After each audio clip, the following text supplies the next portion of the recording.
अतुल ड्रायव्हरला 300 रुपयाचा इनाम आहे आणि समालोचन करताना सुटला इनाम आहे मनपूर्वक 16 सुटला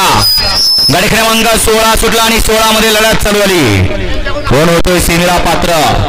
बघा कशी लढत आहे पड्याल दातेवाडी कराय तिकडे पड्याल कडगुण कराय दोघात सुंदर अशी लढत नाही सोन्याचं निर्वाद वर्चस्व आहे येऊ द्या त्याला 17 18 19 20 येऊ द्या 17 18 19 20 येऊ द्या आणि तास टाकून घ्या ट्रॅक्टरवाले पहिल्यांदा क्रमांक 16चा निकाल तास क्रमांक 5 वर धावलेली गाडी भैरवनाथ प्रसन्न बापूसाहेब भाडे वाघोली कळंबी पुणे या गाडीचा 1 नंबरला विजय बैलगाडी मालकाचं त्यावरती बसलेल्या सोन्याचा हार्दिक अभिनंदन सुंदर अशी गाडी सेमीला पात्र ठरली सुंदर अशी गाडी पाहिली चिखली आणि बावऱ्याची सुंदर गाडी आणली सोन्याने गाडी सेमीला पात्र या ठिकाणी बंटी